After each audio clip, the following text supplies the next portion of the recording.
Assalamualaikum warahmatullahi wabarakatuh. Jumpa lagi dengan saya Rudi dari Guratan Cerita. Pada video kali ini saya akan membawakan cerita dengan judul Teror Mistis Selama KKN, Kesurupan Tiap Malam. Cerita ini adalah karya dari Malik Ibnu Zaman, seorang mahasiswa sastra Indonesia, Universitas di Pamulang.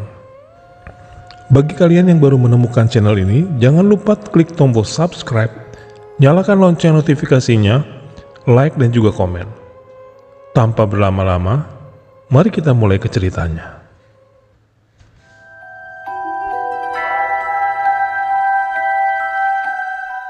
Sudah 1 bulan lebih saya tidak bertemu dengan kawan saya, Andik namanya.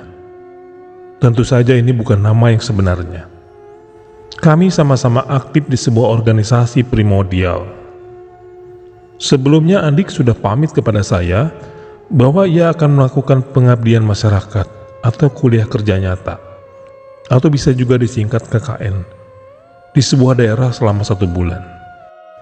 Organisasi primordial tempat saya berorganisasi mengadakan kegiatan perayaan Maulid Nabi di sekitar pada malam hari. Banyak teman-teman saya yang juga datang, salah satunya Andik. Setelah kegiatan selesai, acara selanjutnya tentu saja makan-makan dan ngobrol kesana kemari. Andik yang duduk jauh dari saya, lalu mendekat dan duduk di depan saya. Saya mendapatkan pengalaman horor selama KKN. Bisa banget nih ditulis. Lebih seram dari KKN Desa Penari. Masih ada yang ikut, ujarnya kepada saya. Saya hanya tersenyum kecut saja. Sebab menulis hal-hal semacam itu membutuhkan energi yang cukup besar. Maka dari itu, saya masih menimbang-nimbang jika akan menulis kisah horor. Mendadak kepala saya terasa pusing, tengkuk terasa berat, mata terasa perih, ingin sekali muntah rasanya. Daripada terjadi hal yang tidak diinginkan, saya pun pamit pulang ke kosan. Nanti saya kabari kamu lagi ya untuk mendapatkan cerita detailnya, ujar saya kepada Andik. Keesokan harinya saya beraktivitas seperti biasa, berangkat ke kantor dan telah melupakan kejadian tadi malam. Malamnya saya memutuskan untuk menginap di kantor, sebab sudah terlalu larut malam dan tidak ada lagi kendaraan umum ke kosan di tempat saya tinggal. Selain itu juga besoknya weekend. Malam itu yang tidur di kantor bukan hanya saya saja, tetapi juga ada 2 kawan saya. Hingga jam menunjukkan pukul 3 dini hari, mata saya tak kunjung terlelap. Padahal badan saya sudah sangat lelah. Jam 3.30 akhirnya saya bisa tidur. Baru beberapa menit terlelap, saya langsung masuk ke dalam alam mimpi. Dalam mimpi tersebut, saya tidur di kosan. Tangan saya dicengkeram oleh sosok tinggi besar berwarna hijau. Makhluk tersebut sepertinya hendak membuah saya. Terus saya berusaha untuk melawan. Dengan pukulan disertai teriakan Allahu Akbar, akhirnya saya bisa lepas dari cengkeraman makhluk tersebut. Ketika saya melihat jam di handphone, ternyata baru menunjukkan jam 3.45. Keesokan harinya, saya ngechat Andik, supaya nanti malam ia datang ke kosan. Saya meminta Andik untuk datang ke kosan saya jam 9 malam. Namun, hingga jam menunjukkan pukul 10, ia tak kunjung datang. Ia baru datang jam 10.30. Katanya akan ada teman yang datang. Lalu saya menanyakan apakah ia pernah mengalami ketindihan atau rep-repan selama KKN. Ia mengatakan pernah, di mana nyawanya hendak ditarik ke sebuah tempat. Kemudian saya berpikir, apakah mimpi yang saya alami semalam ada korelasinya dengan kejadian yang dialami oleh Andik? Entahlah. Ia menceritakan setelah pulang dari KKN, sering ada suara perempuan tanpa wujud yang memanggil namanya. Sebuah suara yang juga pernah ia dengar tak kala KKN. Bukan hanya nama, tetapi juga ajakan. Sini mampir. Hal tersebut membuat dirinya bertanya-tanya, Apakah ia halusinasi atau jangan-jangan hantu dari tempat ia KKN mengikuti dirinya? Lebih lanjut, ia menceritakan kejadian yang dialami ketika baru saja sampai di rumah selepas KKN. Sesampainya di rumah, Andik langsung tertidur. Ketika bangun tidur, badannya merasa tidak enak.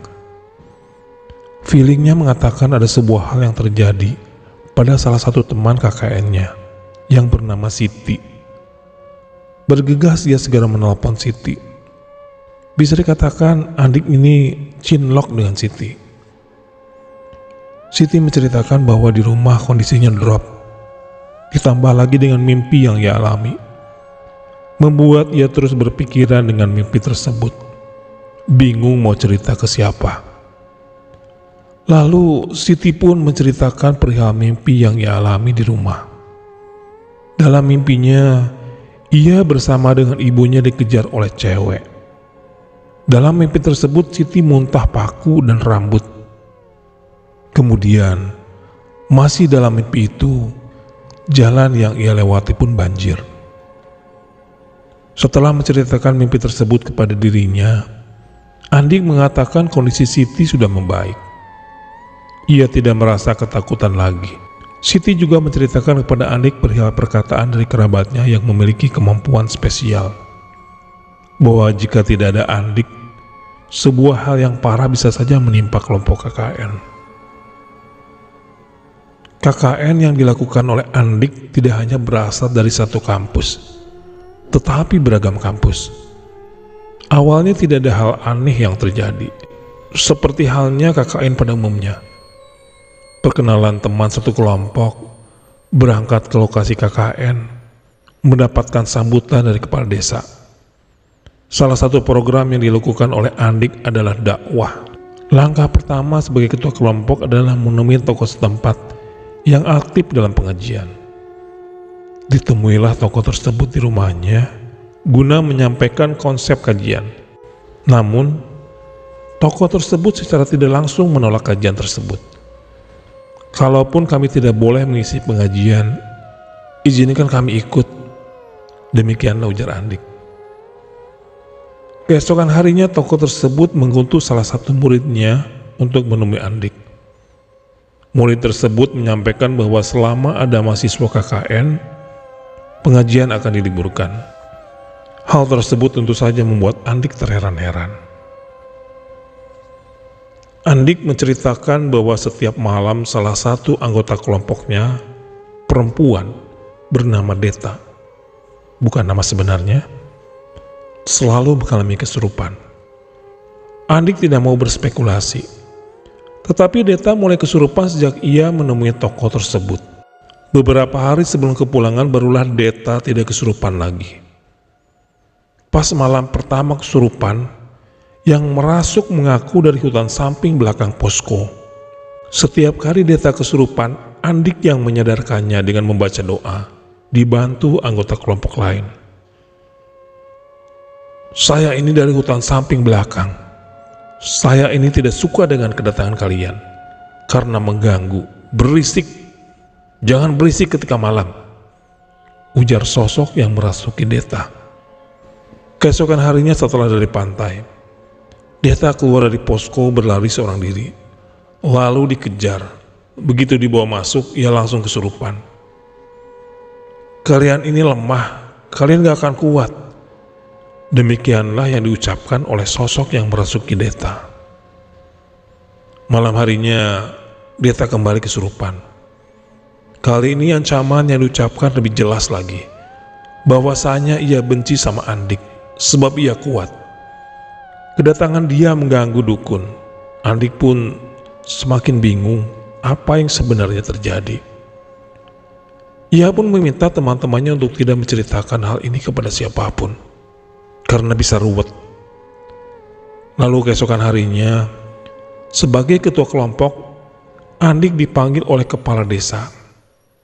Kepala desa mengatakan dirinya mendapatkan laporan dari lembaga yang menanggungi KKN perihal teror yang dialami oleh kelompok KKN di desanya. Katanya ada masyarakat yang gak suka sama kalian, tanya kepala desa. Andik pun menjawab bahwa tidak ada kejadian apa-apa. Ia menjelaskan bahwa mungkin ada kesalahpahaman dan ia akan menanyakan kepada anggotanya. Sepulang dari balai desa, Andik menanyakan apakah ada yang melapor. Ternyata salah satu anggotanya memang melaporkan kejadian yang dialami oleh kelompok KKN. Malam harinya Deta kembali kesurupan. Kali ini disertai dengan amukan. "Tuan saya ini benci sama kamu. Lebih baik kamu pulang sekarang, atau nggak bisa pulang," ancamnya. Setan yang merasuki Deta mengungkapkan bahwa ada sosok bersorban putih yang selalu melindungi Andik dari gangguan-gangguan setan di sekitar. Malam berikutnya Deta juga kembali kesurupan. Kali ini badannya kaku. Setelah dibacakan doa, sembuh, lalu kesurupan lagi. Disitulah Andik baru tahu ternyata Deta memiliki kemampuan spesial, yaitu menjadi mediumitator. Pada keesokan harinya hingga menjelang malam, Deta hilang. Warga dan anggota kelompok KKN dikerahkan untuk mencarinya. Segala tempat telah ditelusuri, namun ia tidak ditemukan. Tetapi ada satu tempat yang belum dicek, yaitu hutan samping belakang posko. Maka dua anggota KKN yaitu Akal dan Akil ditemani seorang warga setempat masuk ke dalam hutan tersebut. Masuklah mereka ke dalam hutan tersebut. Dengan mata langsung tepat di hadapan mereka. Mereka melihat Deta langsung lompat ke jurang yang tidak terlalu dalam. Dibawalah Deta naik. Untungnya tidak terjadi apa-apa, hanya lecet-lecet dan keseleo.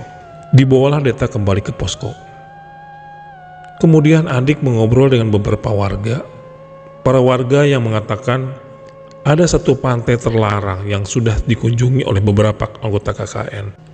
Pantai tersebut boleh dikunjungi tetapi harus didampingi oleh warga lokal. Bergegas Andik kembali ke posko dengan maksud menanyakan siapa yang telah mengunjungi pantai tersebut. Sebelum Andik menyampaikan maksudnya, Deta langsung kesurupan dan ia memperkenalkan diri sebagai penjaga gerbang pantai. Ia merasa terganggu dengan kedatangan 3 orang ke wilayahnya. Ia mengancam akan membuat 3 orang tersebut tidak tenang hidupnya. "Janganlah, ketiga orang tersebut tidak tahu jika itu pantai terlarang," ujar Andik. Lalu Andik menanyakan apa yang harus dilakukan.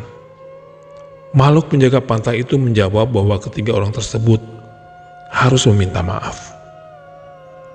Lalu Andik menanyakan kepada anggotanya siapa yang mengunjungi pantai tersebut. Akhirnya mengakulah 3 orang mahasiswi. Andik pun meminta kepada 3 orang tersebut untuk meminta maaf.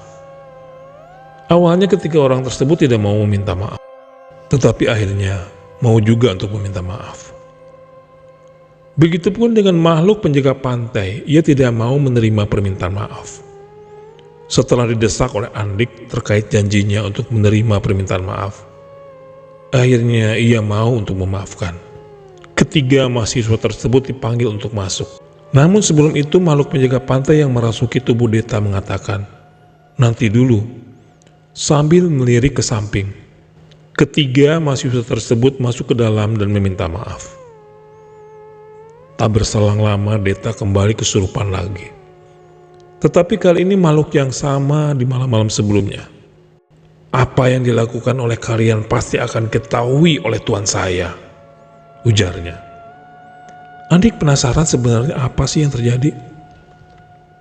Setelah ia bertanya-tanya, ternyata dahulu kala ada perampok dari Madura yang datang ke desa tersebut dan menjarah.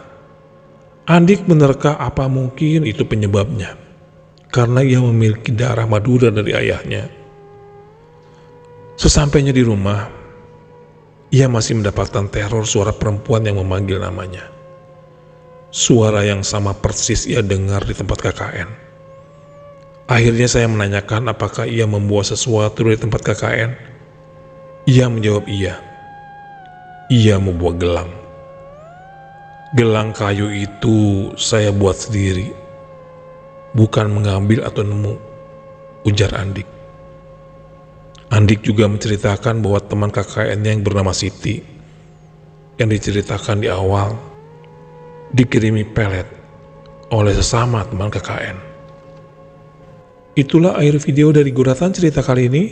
Saya Rudi, sampai jumpa di video saya berikutnya. Assalamualaikum warahmatullahi wabarakatuh.